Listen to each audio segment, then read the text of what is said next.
بسم الله بسم الله الرحمن الرحيم والصلاة والسلام على سيدنا رسول الله صلى الله عليه وسلم أشرف المرسلين وعلى آله وصحبه وسلم. Bismillah, donc 43e Jalsa Muhammadiyya, alhamdulillah wa shukru lillah. Allahumma وفقنا إن شاء الله لما يحب ويرضى يا رب العالمين.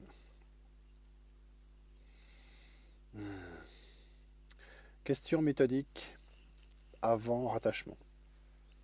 Donc on va finir le troisième article thématique sur le rattachement, avant, pendant, après, notion générale sur le rattachement et la bay'a,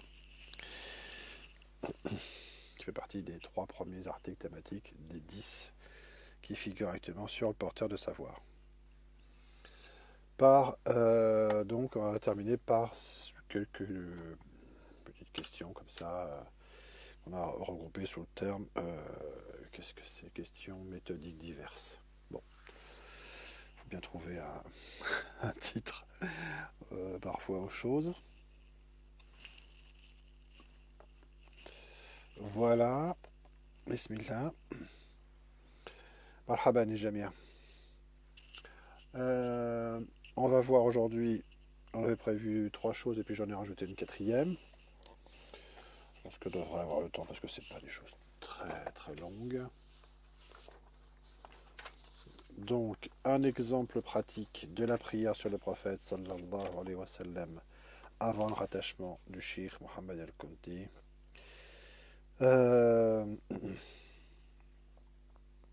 Article de Maurice Lebao, 2013, et qui introduit sur comment j'ai fait ça. Voilà, c'est ça. Sur un article que j'ai rajouté donc au programme de l'usage de la prière sur le prophète sallallahu alayhi wa sallam dans une tariqa du Yémen, extrait des Lawaqi' de l'imam Sha'rani. Voilà, qui va compléter ces notions. Inch'Allah, fort à propos. Ensuite, la question 9 des questions-réponses. Comment se fait la transmission des awrad et des outils initiatiques au sein d'une tariqa dans lequel le cheikh n'est pas totalement ou partiellement réalisé? Article 2010.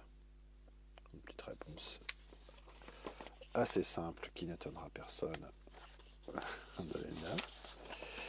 Et puis, 28e question, dans la question-réponse, un musulman qui n'est pas rattaché à une tariqa, peut-il lire les awrad des turuq? Décembre 2011. Voilà la question qui est souvent posée. Ou qui est important de soulever quand même parce que voilà, ça pose interrogation. Alors, bismillah. Un exemple de la pratique de la prière sur le prophète sallallahu alayhi wa sallam avant le rattachement. Wassalatu wassalam ala sayyidina Muhammadin rasulillahi wa alihi wa sahbihi wa man wala. La multiplication de la prière sur le prophète sallallahu alayhi wa sallam peut constituer dans certains cas un préalable important au rattachement proprement dit à une tariqa. Excusez-moi. Donc là, on est toujours, c'est l'article sur le rattachement. Donc ça, c'est avant le rattachement. Là, c'est sous cette étiquette qu'on a donné l'article là. Mais on pourra le revoir dans une autre perspective, c'est-à-dire l'intérêt de la prière sur le prophète en général, sallallahu alayhi wa sallam, dans une voie initiatique. Donc, excusez-moi. Le cheikh Mohammed ibn al-Mukhtar al-Kunti, 1854-1271 Hijriya, mentionne dans son livre La guidance du cheminement, Marhaban Jamia, Irshad as-Salik, sur les chemins préservés, Ila Aqwam el-Masalik, oui, que son père lui a transmis, laqanahu, la prière sur le prophète, sallallahu alayhi wa sallam, alors qu'il était âgé de 10 ou 9 ans.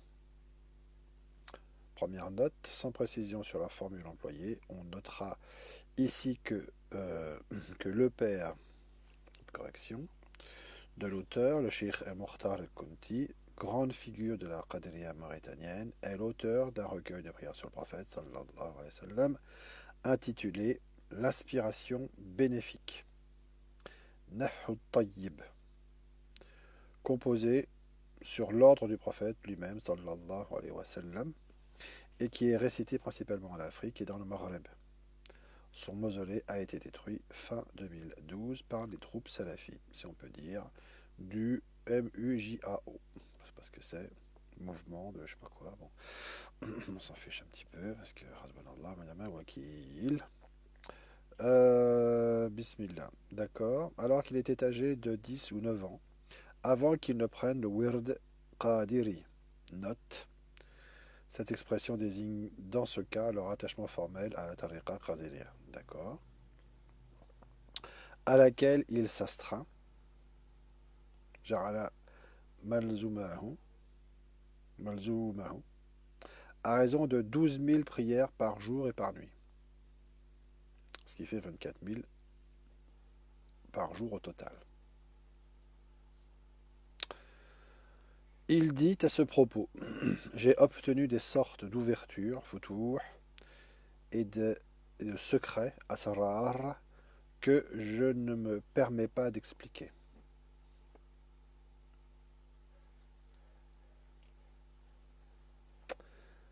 D'après Dr Mohamed Mahdawi, note extrait de son introduction.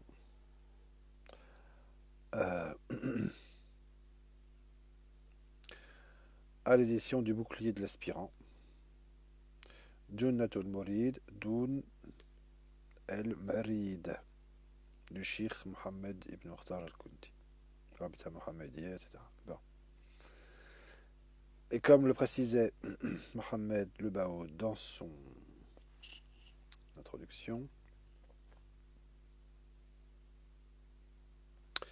les indications contenues dans le texte qui suit, qu'on vient de lire, fournissent un bon exemple qui vient compléter celle déjà recensée sur le porteur au savoir, notamment sur la plume de l'imam Sha'rani. D'où la référence à laquelle on vient maintenant de l'usage de la prière sur le prophète sallallahu alayhi wa sallam dans une tariqa du Yémen, extrait des Lawaqih Imam Sha'rani. Le texte suivant est extrait de notre traduction commentée en cours, parce que elle n'est pas terminée des Lawaqih, qu'on a intitulé Convenance spirituelle de la voix, de l'imam Abdel Wahhab Sha'rani, également accessible dans sa version intégrale. Donc le cheikh dit, il, c'est-à-dire mon cheikh, le cheikh Mohamed Shennawi, m'a enseigné aussi qu'il y a une communauté au pays du Yémen qui pratique une initiation par la formule de la prière et de la salutation sur le prophète sallallahu alayhi wa sallam. Oui, c'était un temps où je figurais la tasliya par un seul point. Astaghfirullah, c'est pas très intelligent de ma part, mais c'est comme ça. Il faudra qu'on change tout ça, inshallah. Ses membres la transmettent au mourides et l'occupent par la prière sur le prophète sallallahu alayhi wa sallam, qui n'a de cesse de la multiplier jusqu'à, on va voir ce que ça veut dire multiplier. D'ailleurs, c'est un point qu'on précisera aussi dans une chassa particulière, la question de l'ikthar salat al nabi sallallahu alayhi wa sallam, jusqu'à parvenir à être réunis avec lui. C'est aussi cette question-là, on en parlera, à moins qu'on en parle là. Sur la réunion avec le prophète sallallahu alayhi wa sallam. L'imam Sha'rani est assez précis là-dessus. Radiyallahu anhu, à l'état de veille et verbalement. Mushafahatan, de sorte qu'il le questionne, le mourid, quoi, le salik, sur les événements spirituels le concernant, comme le fait le Mourid avec son shir chez les initiés du Tasawwuf. Leur disciple progresse ainsi en peu de jours et n'est dépendant d'aucun maître, du fait de l'éducation qu'il tient de lui directement.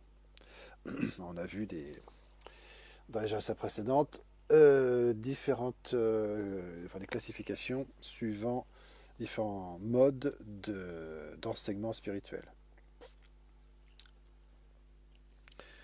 Alhamdulillah. Il m'a dit, le signe de la sincérité de cette méthode, de cette voie, se situe dans l'obtention de sa réunion avec le prophète, sallallahu alayhi wa sallam, ainsi que nous l'avons mentionné, car s'il ne parvient pas à cet état de réunion, c'est qu'il est disqualifié.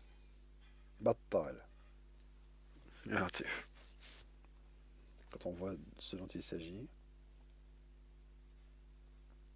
Le Cheikh Ahmed Az-Zawawi de Damanhur fait partie de ceux qui y sont arrivés. Son wird de prière sur le prophète sallallahu alayhi wa sallam était de 50 000 prières chaque jour, selon la formule Allahumma prie sur notre Seigneur Mohammed, le prophète illettré, ainsi que sur sa famille et ses compagnons, et salue-le. Allahumma salli ala Sayyidina Muhammadin nabiyil ummi wa ala alihi wa sahbihi wa sallim. 50 000 fois par jour. Allahumma salli ala Sayyidina Muhammadin nabiyil ummi wa ala alihi wa sahbihi wa sallim. Le Cheikh Nuruddin Chouni fait partie de ceux qui y sont également parvenus par cette méthode.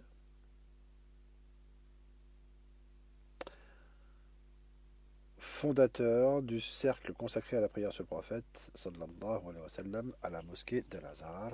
Petite omission, faute de frappe. Également, bismillah. Donc la note précédente était rajoutée. C'est pareil ici. On rajoute une petite note, annotation. Le texte porte Shanwani, bon, ce qui semble être une faute de frappe. Voilà, on n'est pas les seuls à faire des fautes de frappe. Le Cheikh Chouni, enterré au Caire dans une petite pièce directement adjacente ou attenante au tombeau du Cheikh Abdul Wahhab Sha'rani, est en effet historiquement connu comme ayant été le premier à établir une séance de prière sur le prophète sallallahu alayhi wa sallam. D'ailleurs, on peut trouver les modalités de son majlis, détails de son majlis de prière sur le prophète sallallahu alayhi wa sallam, ce qui durait, je crois quand même, sauf erreur, toute la nuit du vendredi jusqu'au Fajr, parce que j'ai compris.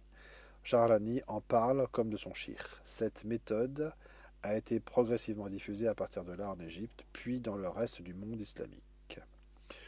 Faut-il voir dans cette mention méthodologique précise de Sha'rani une allusion particulière dans l'introduction d'un livre qui rend publiques les règles et convenances initiatiques fondamentales de la voie, après qu'il ait formellement constaté une dégénérescence du tasawwuf et une perte des derniers maîtres de son temps.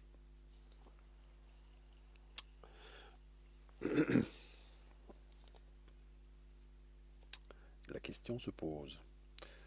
En tout cas, nous la posons.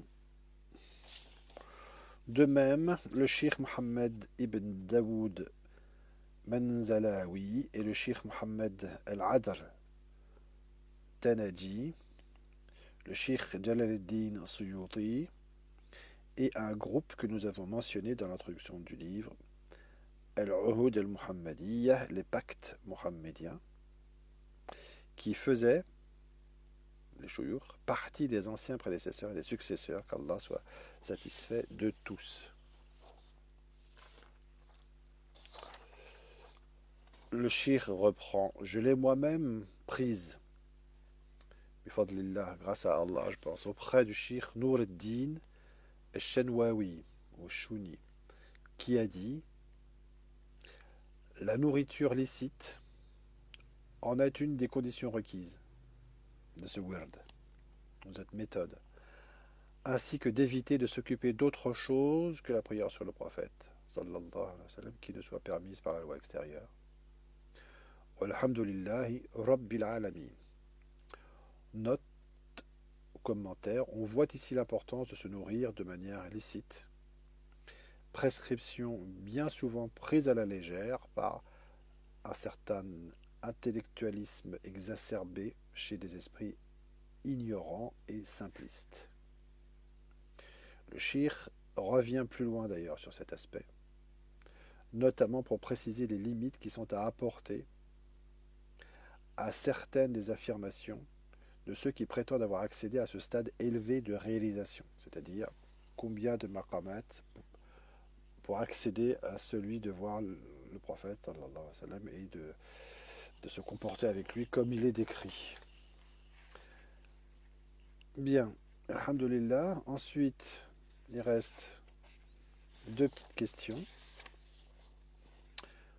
Question 9. Comment se fait la transmission des awrad et des outils initiatiques au sein d'une tariqa dans laquelle le shirk n'est pas totalement ou partiellement réalisé? Donc là, normalement, n'importe lequel de ceux et celles qui ont étudié ce qu'on a dit, qui ont écouté ce qu'on a dit, devrait être en mesure de répondre. Ce n'est pas une question de réalisation, la transmission. C'est une question de régularité et de détention régulière d'un izn. Alors, qu'est-ce qu'il dit Mohamed Abdel Salem en 4 septembre 2010? La transmission des rites généraux d'une tariqa dans laquelle il n'existe pas de maître réalisé immédiatement accessible peut se faire valablement par tout détenteur de la permission correspondante, izn. Cette transmission est généralement centralisée sur la personne du responsable de la tariqa. Centralisée, c'est-à-dire que c'est lui qui les détient, quoi.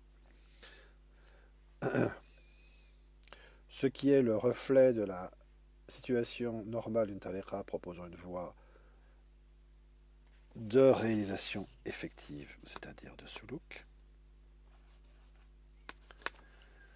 qui peut d'ailleurs en déléguer toute ou partie à tel ou tel dans sa tariqa, de manière temporaire ou définitive, sur une région géographique plus ou moins étendue. C'est des choses qui se pratiquent à la volonté du shir qui détient le izn. Et pour terminer, préparez vos questions s'il y en a, parce qu'il y aura un petit peu de temps supplémentaire disponible, Inch'Allah. 28e question des questions-réponses. Un musulman qui n'est pas rattaché à une tariqa peut-il lire les awrad des turuq? Si l'on entend par le terme d'awrad le pluriel de wird, tout ce qui a été instauré par un ou plusieurs maîtres comme récitation, en fait comme pratique, parce qu'il y a des awrad qui ne sont pas des récitations. Le wird, on a connu le wird du wird al-naum, par exemple, du sommeil.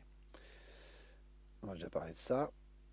À utiliser en tant qu'outil initiatique dans une organisation régulière, c'est une tariqa en islam. Il ressort alors immédiatement que la destination première, ils sont à quoi ils sont destinés de ces moyens est parfaitement claire et qu'il ne convient pas à quiconque de les mettre en pratique en dehors de celle-ci.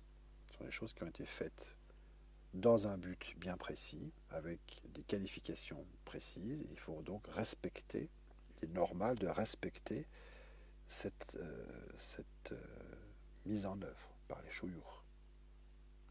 Surtout si l'on est soi-même respectueux de l'autorité des maîtres en question. Ben oui. On respecte les maîtres, en général, mais on prend des libertés pour utiliser des awrad éventuellement. Non. En règle générale, le plus simple consiste alors à s'en abstenir totalement, notamment si l'on envisage la pratique d'un wird quelconque, dans une optique proche ou identique à celle qui préside à leur usage dans une tariqa régulière, à savoir en vue de l'obtention d'effets particuliers, effectifs, effets réels.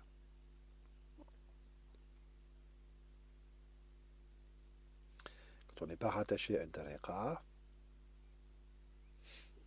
on ne peut pas je dirais pas s'amuser, mais risquer de, parce qu'il s'agit quand même de ça, d'utiliser, de mettre en œuvre des outils d'une tariqa comme si on en faisait partie pour obtenir la même chose. Il y a quelque chose d'incohérent là-dedans. Soit on est à l'intérieur d'une tariqa, et dans ce cas-là, on a un izn et on fait en fonction des règles de la tariqa qui ont été données par les chouïrs qui les mis en place, etc., etc. Soit on est à l'extérieur, et si on respecte les maîtres, on respecte ce qu'ils ont fait. C'est assez simple. Alors, je dis ça en tant que mourid et en tant que cheikh, en tant que responsable. Je veux dire, cette chose-là concerne le mourid et le cheikh, ou les gens qui se disent responsables, qui sont en position d'être responsables d'une tariqa.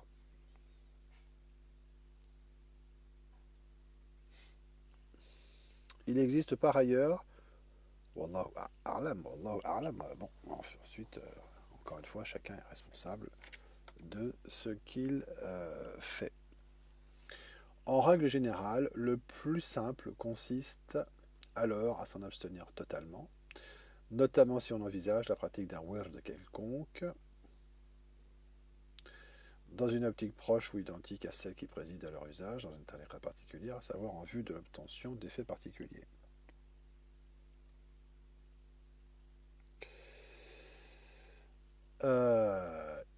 Il existe par ailleurs suffisamment d'adhkar, pluriel de dhikr prophétique connu, dont la pratique est recommandée pour l'ensemble des musulmans. Donc, tout le monde peut utiliser comme manière de faire le dhikr, pour ne pas avoir à se mettre dans une situation qui ne respecterait pas ce qui revient à chacun des domaines exotériques, d'une part, et ésotériques, de l'autre. En dehors de cette règle générale, il en est de cette question comme de celle qui consiste à demander si l'on peut utiliser un médicament qui ne vous est pas prescrit. Si l'on veut dire par là qu'il est possible d'utiliser une fois et en quelque sorte accidentellement un tel médicament, la réponse s'impose en général d'elle-même. Mais il en est évidemment tout autrement si l'on espère obtenir un effet bénéfique particulier ou si l'on entend par là que l'on demande si une telle pratique peut produire des effets éventuellement négatifs. Qui pourrait d'ailleurs se demander ce qui motive réellement ce genre de demande et si elle provient du désir réel de donner un prolongement à une pratique déjà ancienne, installée, habituelle et régulière d'ordre exotérique, ou si elle n'est motivée que par un besoin ou une curiosité ponctuelle. Wallahu a'lam. Voilà. Alhamdulillah. Bon, il y a la question un peu particulière justement de la prière sur le prophète, qui est considérée, même s'il peut y avoir des autorisations particulières pour certaines d'entre elles, le point de vue général qui ressort, c'est que les prières sur le prophète en général, celles-là sont accessibles à tout le monde de manière universelle, même si effectivement on peut concevoir que la détention d'un izn présente un intérêt particulier, Inch'Allah. Bon, voilà, écoutez, alhamdulillahi rabbil alamin, wallahu a'lamu, barakallahu fikum. Qu'est-ce que j'ai... Oui, j'ai eu tout à l'heure un message de quelqu'un qui...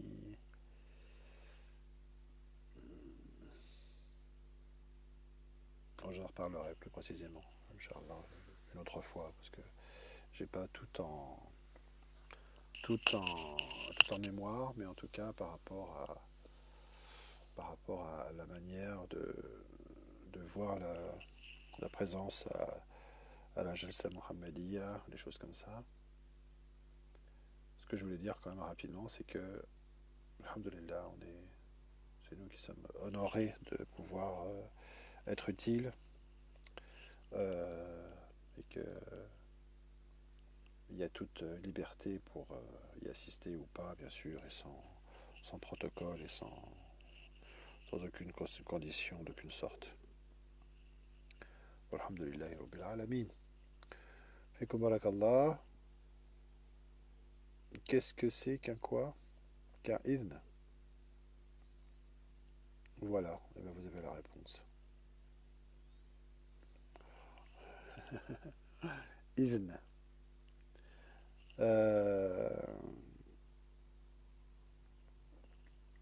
Idn, c'est le idn, c'est l'autorisation, c'est la permission